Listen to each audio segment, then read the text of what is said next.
Out of all the platforms to play rhythm games on, mobile is probably the platform with the most new rhythm games released on it regularly.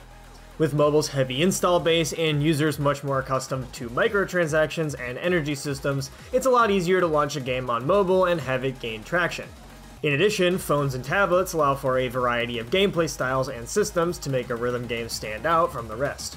A few years ago, I made a video about the best mobile rhythm games to play, and I think a lot of that list holds up. So today, instead, for a bit of lighter content, we're going to look at 5 mobile rhythm games you might not have played. First up is Ridgeline. Ridgeline is a new mobile game from the creators of Figros. Figros has proven to have a lot of staying power in the mobile rhythm game space, having just released a new chapter that was really damn good. Some of the best stuff I've seen in the mobile rhythm gaming space. So we know that Pigeon Games can do a good job.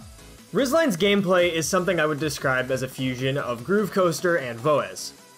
Each song has a different color for theming, and the game takes place on one or many tracks or lines, presumably, that move all over the screen, adding more lines, sweeping across the screen, etc. That said, you don't actually have to tap at the judgment point to hit the notes. You can just touch anywhere on the screen. Because of this, all the difficulty lies in deciphering the flurry of notes and lines all over the screen.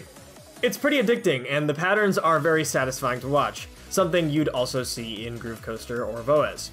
One thing I really like about Ridgeline is that they actually let me pay them money. A somewhat recurring criticism of Figros, funnily enough, is that they have no paid content when people want to support them for the game being good. Ridgeline right now has a $1 pack that gives you an unlock chain to play through and collect the base songs for the game. This is a more than reasonable price for something like 30 songs, so it's definitely not a bad entry-level price to get some songs, try out the game, and give a little bit of money to a company that makes another rhythm game I like. The game is definitely fresh, there's not too much content yet, the gameplay could maybe use a few more note types or something, and I ran into a couple bugs like the song list not loading or the game crashing on loading certain songs. But overall, it's a fun game, and I think it has potential in the future for Pigeon Games to make another banger mobile rhythm game. Up next is Paradigm Reboot.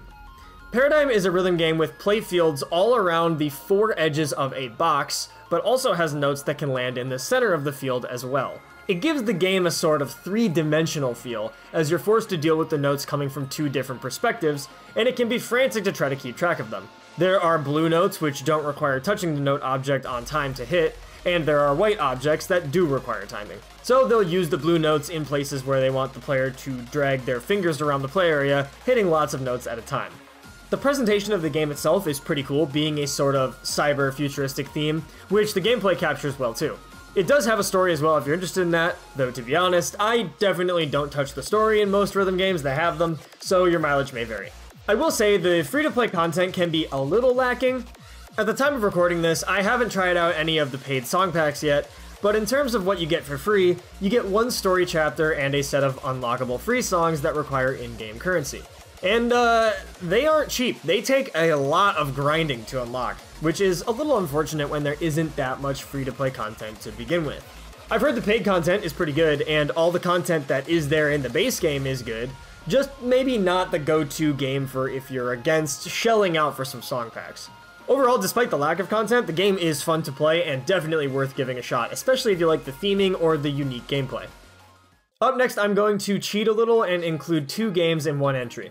You've probably heard of at least one of these, so it's hardly niche, but I think players of games like Archaea or Figros may tend to stray away from the gacha rhythm games since they're a bit of a different style. As such, I'm gonna actually recommend 2 of the gacha rhythm games I've played a bit and enjoy, D4DJ and Hatsune Miku Colorful Stage. D4DJ's gameplay is something reminiscent of a knockoff of Sound Voltex combined with its own unique DJ turntable mechanic. When you hit a note or hold on the turntable part of the playfield, the rest of the scrolling playfield jumps back or freezes, requiring the player to be ready for the playfield to stop and adjust their timing accordingly. It also features a crossfader that applies a filter effect to the song playing, and oftentimes the player is required to manage it while hitting other notes, moving it with one hand while playing, or leaving it in a certain spot to take your hands off and use for other notes. It gets pretty frantic, and high difficulty charts in D4DJ are absolutely ridiculous. On the other hand, Hatsune Miku Colorful Stage, also known as Project Sekai or Pro Sekka, is basically we have Tunedom at home. The gameplay is pretty close to a translation of Tunitham's gameplay to an all-touch interface, with the only major difference being that the hold notes have release timing. Otherwise, in terms of how it's charted, it's pretty similar. Flick notes or flick holds take the place of Tunitham's lift notes, and the rest of the gameplay is very straightforward.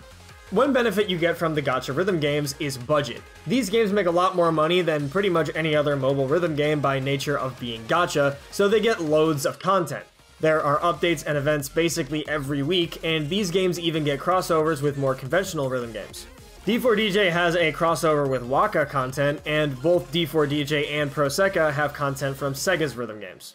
Not only that, but if you're looking for Vocaloid music or anime crossovers, these games are the places to get them, especially compared to any other mobile rhythm games.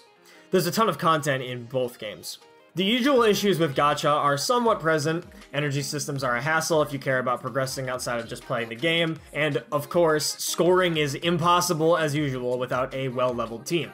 But despite that, the gameplay of both games is very solid, and each have modes that I think make up some of the shortcomings the gacha genre brings, like Prosecca's Ranked mode or D4DJ's Club Megamixes. Even if you're a serious hater of gacha, both games have a lot to offer mobile rhythm game players. Okay, for something a little more out there, we have sound shooting. Regular viewers of the channel know I've been kind of mentioning this game here and there lately, but it's just a really fun and unique game in the rhythm game space, so it's hard for me to not talk about it. If you like rhythm games, shoot 'em ups, or any combination of the two, you need to try sound shooting, because it's literally exactly both of those genres.